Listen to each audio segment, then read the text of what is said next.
Lecture 4 chapter 6। अगर हमारे पास कोई एक कॉइल है एंड उस कॉइल में से अगर करंट फ्लो हो रहा है तो वो एज अ मैग्नेट बिहेव करता है। Now as a magnet behave करता है, इससे क्या होगा, तो उसका एक फेस जो है वो क्या होगा, as a north pole behave करेगा। एंड जब एक फेस नॉर्थ पोल है तो जो दूसरा फेस होगा अपोजिट फेस, वो क्या होगा, तो कि वो as a south pole behave करेगा। सो हमें कैसे पता चलेगा कि कौन सा जो है वो नॉर्थ पोल से बिहेव कर रहा है एंड कौन सा जो है वो एज अ साउथ पोल से बिहेव कर रहा है।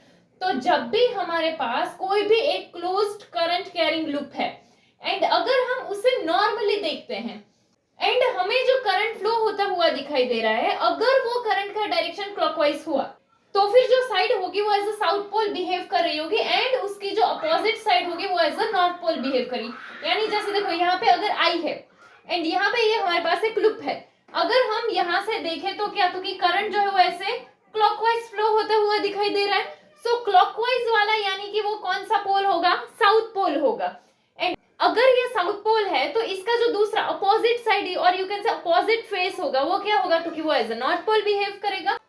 सेम वे अगर हम लूप को नॉर्मली देखते हैं एंड अगर हमें करंट एंटी क्लॉकवाइज फ्लो होता हुआ दिखाई दे, एंटी क्लॉकवाइज यानी इस डायरेक्शन में, तो फिर वो जो फेस है वो कौन सा होगा, तो कि वो as a north pole behave कर रहा होगा एंड जो उसकी अपोजिट फेस है वो as a south pole behave करेगा।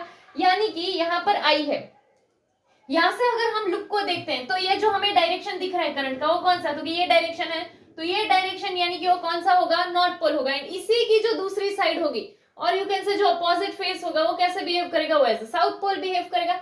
तो सिर्फ याद क्या रखना है कि करंट कैरिंग लूप जो है उसके अगर हम नॉर्मली देखते हैं एंड अगर करंट जो है वो क्लॉकवाइज फ्लो हो रहा है यानी साउथ पोल, अगर एंटी क्लॉकवाइज फ्लो हुआ यानी क्या हो जाएगा, नॉर्थ पोल। एंड जो भी पोल है तो अपोजिट डायरेक्शन में क्या दूसरा वाला पोल होगा, मतलब कि अगर साउथ पोल है तो नॉर्थ होगा, नॉर्थ पोल अगर तुमने देखा उसमें प्रेजेंट है तो साउथ होगा। जैसे यहाँ पे अगर हम देखें याद कैसे रखना है, तो एस में जो है ये अगर हम यहाँ एरो के हिसाब से देखें एंड ये डायरेक्शन भी ऐसे ही है तो साउथ पोल बोल सकते हैं कि चलो अगर ऐसे क्लॉकवाइज हुआ तो साउथ पोल।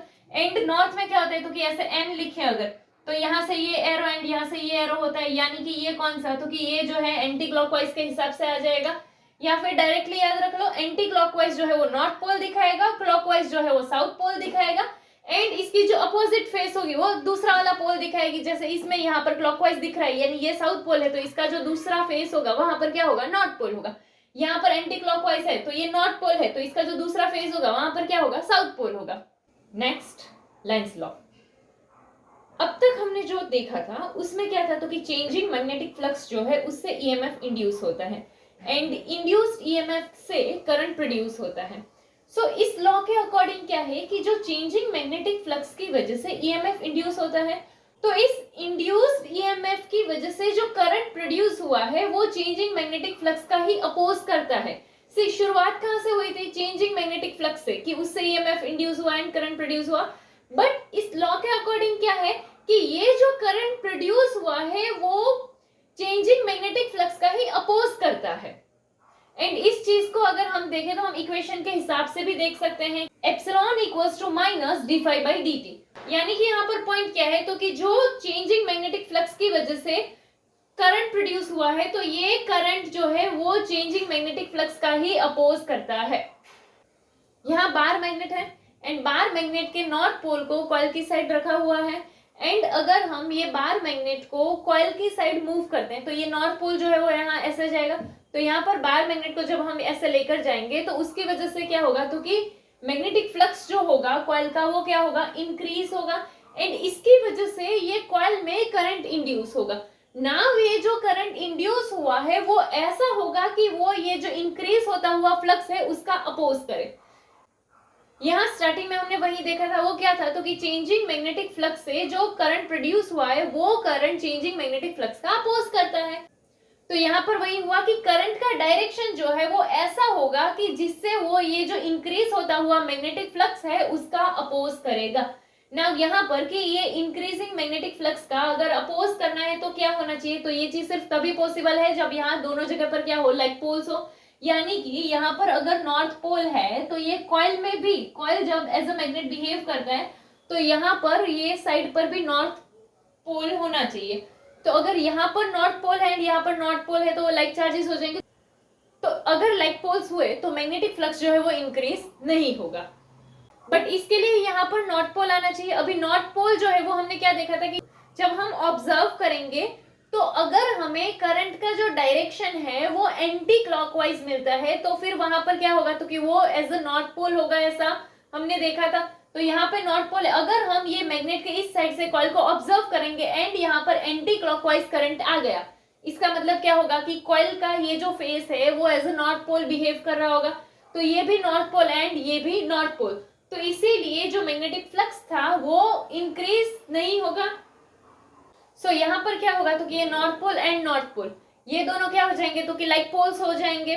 तो इसके हिसाब से वो चेंजिंग मैग्नेटिक फ्लक्स जो है उसका अपोज हो सकता है। तो यहाँ पर जब हम मैग्नेट को जो है कॉइल से दूर लेकर जाएंगे तो मैग्नेटिक फ्लक्स जो है वो क्या होगा, डिक्रीज होगा। एंड ये डिक्रीजिंग मैग्नेटिक फ्लक्स का अपोज करने के लिए करंट जो है उसका डायरेक्शन कैसा होना चाहिए, तो उस टाइम पे करंट का डायरेक्शन जो है वो क्लॉकवाइज होना चाहिए। तो जैसे ही करंट का डायरेक्शन क्लॉकवाइज होगा तो ये जो फेस होगा कॉइल का वो क्या हो जाएगा, वो as a south pole behave करेगा। तो यहाँ साउथ पोल एंड यहाँ नॉर्थ पोल आ जाएगा। तो इसी वजह से यहाँ पर अट्रैक्शन फोर्स आ जाएगा कि जिसकी वजह से वो मैग्नेट के मूवमेंट का अपोज करेगा। एंड इससे क्या होगा, तो कि जो मैग्नेटिक फ्लक्स डिक्रीज हो रहा था उसका भी अपोज करेगा। सो यहाँ पर पॉइंट क्या है कि मैग्नेट को जब कॉइल की साइड लेकर आएंगे तो मैग्नेट में नॉर्थ पोल है एंड यहाँ पर जो करंट इंड्यूस होगा वो इसका इंक्रीजिंग फ्लक्स का अपोज करेगा एंड इसीलिए यहाँ पर करंट का डायरेक्शन एंटी क्लॉकवाइज होगा। तो यहाँ पर कॉइल का जो फेस होगा वो as a north pole behave करेगा। तो ये भी नॉर्थ पोल एंड कॉइल में भी नॉर्थ पोल, तो वो लाइक पोल्स हो जाएंगे। एंड फिर जब हम मैग्नेट जो है उसे दूसरी साइड मूवमेंट कराते हैं यानी कि नॉर्थ पोल को कॉइल से दूर लेकर जाते हैं तो मैग्नेटिक फ्लक्स डिक्रीज होगा एंड ये जो इंड्यूस करंट है वो उसका अपोज करेगा। एंड इसके लिए कॉइल में जो करंट का डायरेक्शन होगा वो क्लॉकवाइज होगा कि जिसके हिसाब से कॉइल का ये फेस जो है वो as a south pole behave करेगा। तो यहाँ पर साउथ पोल होगा एंड यहाँ पर नॉर्थ पोल होगा। तो अट्रैक्शन फोर्स से जो है वो मैग्नेट के मूवमेंट का अपोज होगा एंड जो डिक्रीजिंग मैग्नेटिक फ्लक्स है उसका भी अपोज करेगा। नेक्स्ट यहाँ पे हम मैग्नेट जो है उसे कॉइल की साइड लेकर जा रहे हैं एंड यहाँ पर करंट का जो डायरेक्शन है वो कौन सा है, तो कि एंटी क्लॉकवाइज है। एंड यहाँ पर जो है हम मैग्नेट को दूर लेकर जा रहे हैं एंड यहाँ पर कॉइल में करंट का जो डायरेक्शन है वो कैसा है, क्लॉकवाइज है। नाउ सपोज कि यहाँ पर ये जो हमारे पास ए वाला डायग्राम है उसमें करंट का डायरेक्शन अपोजिट हो यानी क्या, तो कि यहाँ पर एंटी क्लॉकवाइज है। इसकी जगह पर अगर यहाँ पर क्लॉकवाइज डायरेक्शन होता तो क्या होता, तो सी अगर यहाँ पर क्लॉकवाइज डायरेक्शन होता यानी कि कॉइल की ये जो फेस होती वो कैसे, तो कि वो as a south pole behave करती। तो उस पॉइंट पे क्या होता है, यहाँ पर जो है कॉइल में साउथ पोल होता एंड यहाँ पर मैग्नेट का क्या है, नॉर्थ पोल होता। तो एक जगह पर नॉर्थ पोल है एंड एक जगह पर साउथ पोल है। तो ऐसे में मैग्नेट जो है उसको अगर हम जेंटल पुश करेंगे तो भी उसका वेलोसिटी एंड काइनेटिक एनर्जी जो होगा वो कंटिन्यूअसली इंक्रीज होगा। एंड इसमें क्या होगा, तो कि कोई भी एनर्जी यूज नहीं होगा। तो यहाँ पर तो एनर्जी कंजर्वेशन लॉ जो है वो फॉलो ही नहीं होगा। सी एनर्जी कंजर्वेशन लॉ के अकॉर्डिंग क्या था कि कहीं पर भी अगर कोई एनर्जी इंक्रीज हो रही है तो कहीं से कोई एनर्जी डिक्रीज हो रही होगी। यानी है कहीं पर भी अगर यहाँ पर स्पीड इंक्रीज हो रहा है तो उसमें कहीं से कोई एनर्जी जो है वो यूज हुई होगी, तभी जो है दूसरी जगह पर कोई एनर्जी इंक्रीज हुई, ऐसा हो सकता है। सो यहाँ पे मैग्नेट का वेलोसिटी इंक्रीज हुआ, उसका काइनेटिक एनर्जी इंक्रीज हुआ, बट यहाँ पर कोई भी एनर्जी जो है वो यूज तो हुई नहीं है। तो ये चीज एनर्जी कंजर्वेशन लॉ फॉलो नहीं कर रही है, ऐसा कह सकते हैं। सो यहाँ पर अगर हम दूसरा केस देखें, दूसरा केस यानी क्या, तो कि जैसे यहाँ पर हमें करंट का डायरेक्शन दिया है उसके हिसाब से देखें कि यहाँ पर ये हमारे पास मैग्नेट है एंड करंट का डायरेक्शन एंटी क्लॉकवाइज ही हो तो क्या होगा। तो अगर करंट का डायरेक्शन एंटी क्लॉकवाइज ही हुआ तो फिर ये कॉइल जो है उसका ये फेस कैसे बिहेव करेगा, वो एज अ नॉर्थ पोल होगा।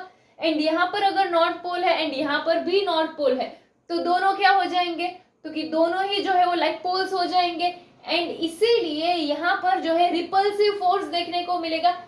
सो पर्सन जो है उसे वर्क करना पड़ेगा, मैग्नेट को मूव करने के लिए वर्क करना पड़ेगा। यानी कि यहाँ पर जो है एनर्जी यूज होगी कि चलो अगर मैग्नेट है उसे मूव करने में वर्क करना है, यानी कि एनर्जी जो है वो यूज होगी एंड फिर जो है वो करंट इंड्यूस्ड होगा। तो यहाँ पे एनर्जी जो है वो यूज होगी सो हम ऐसा बोल सकते हैं कि ये एनर्जी कंजर्वेशन लॉ जो है उसे फॉलो करता है। सो यहाँ पर जो है क्या, तो कि यहाँ पर नॉर्थ पोल अगर है तो यहाँ पर कभी भी क्लॉकवाइज डायरेक्शन नहीं हो सकता है, क्योंकि अगर यहाँ पर क्लॉकवाइज डायरेक्शन आ जाता है तो फिर वो एनर्जी कंजर्वेशन लॉ को फॉलो नहीं करेगा एंड ये चीज पॉसिबल नहीं है। यहाँ पर एंटी क्लॉकवाइज डायरेक्शन होगा तो ही वो एनर्जी कंजर्वेशन लॉ को फॉलो करता है। तो इसीलिए हम ऐसा बोल सकते हैं कि लेंस का जो लॉ है वो एक टाइप से एनर्जी कंजर्वेशन लॉ को रिप्रेजेंट करता है।